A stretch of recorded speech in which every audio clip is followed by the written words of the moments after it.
شیخ صاحب پسې چې کله دا پروپاګاندا شروع شو کنه نو په دغه وخت کې ګورئ تاسو ذهن دې طرف ته اوس نه ځي د شهادت نه بعد په دغه باندې څوک سوچ نه کوي دغه ټایم کې ګوره درې قسمه بلکې څلور قسمه خلک وو یو قسم خلک داسې وو چې کلم کله راغله او د شیخ صاحب خلاف پروپاګاندا شروع کړه او باقاعده شیخ صاحب ته کنزل بد رد او دغه تصویران دا ټول ارسه په دې میډیا باندې خراب کړو او په دې میډیا باندې هر څه وی په شیخ صاحب پس یو خلک خو هغه دویم خلک هغه چې شیخ صاحب دفاع وکړه او هغه خلکو ته باقاعده جوابونه ورکړه او د شیخ صاحب په دفاع کې راغله او باقاعده دغه خلکو کنزلو ته مخ ته ځان ودرو بذات خود ما ته سونه کسانو وی چې ګوره تاسو د شیخ صاحب په دفاع کې دا کلیپونه ریکارډ کړي په سوشل میډیا باندې تاسو هم خلک کنزلې کوي ما ورته وی چې شیخ صاحب ته کوي ما ته د سر کې کنزلې کوي نو دوه قسمه خلک یو د شیخ صاحب مخالف دویم د شیخ صاحب په حق کې چې چا بیانات جاری کړو د شیخ صاحب په حق کې باقاعده ودرېدل دغه خلکو په مقابله کې د کې یو قسم دوه قسمه خلک داسې پاتې شو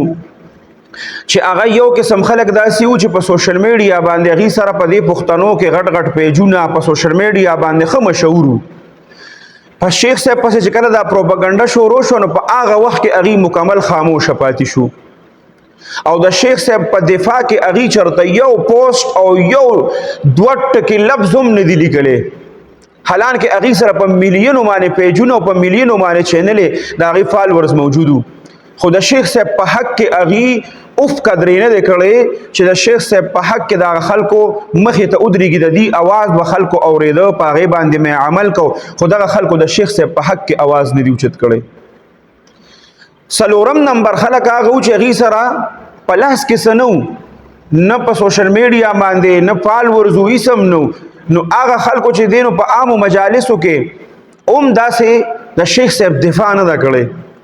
او خاص طور باندې په دې کې زیات ګناهګار دغه خلک د چا سره چې غټ پیجونه او غټ پیجونه او آیډیانې وي د میلیونونو او هغې د شیخ صاحب په حق کې اواز نه دی اوچت کړی هغه خلک ما نوټ کړي دي چې په کومه ورځ باندې د شیخ صاحب شهادت وشو او خبر خور شو هغه خلکو د ټولو مخکې د شیخ صاحب د شهادت د کشکولو دپاره د ټولو نه مخکې چې دی نو په هغه خپله آیډۍ باندې چې شیخ صاحب د هغې ځای ته راغلي یا شیخ صاحب ورسره ملاقات کړی دی د ټولو نه مخکې چې دی نو هغې هغه ویډیو وروخېجوله چې اوس زه فالورز واخلم لایکس واخلم او هر څه واخلم نو د داسې خلکو به هم تاسو بایکاټ کوئ زما دا یو خبره یاد وساتئ تاسو د دې خلکو د آیډیانې چک کې چا چې په هغه وخت کې کله چې په شیخ صاحب پسې د بدتمیزۍ دا توفان شروع شوی په هغه وخت کې دوی د خپلو آیډو نه د هغه دفاع نه ده کړې او اوس د هغه د شهادت نه بعد د هغه ویډیوګانې ورسره چې مخکې کړي دي په ژوندون هغې شیر کړي دي د داسې خلکو هم تاسو بایکاټ وکړئ دا هم برابر هغه خلکو سره په دې کې شریک دي چې کومو خلکو پروپاګانډا کړی او د هغې په وجه باندې دا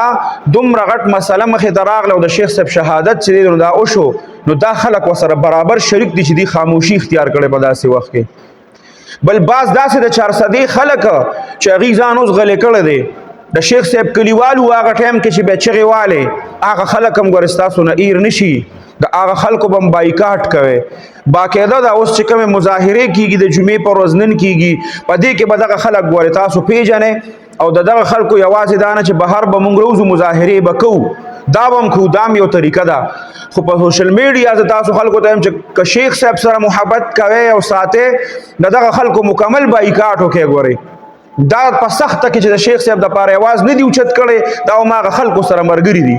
دا د هغې مرستوال دي او هغې سره یې مرسته کړې ده هغه وخت کې اواز اوچتول پکار و چې دا توفان ختم شوی وي د بدتمیزۍ ده که نه وی ختم شوی خپله حصه خو به یې پکې اچولې وه که نه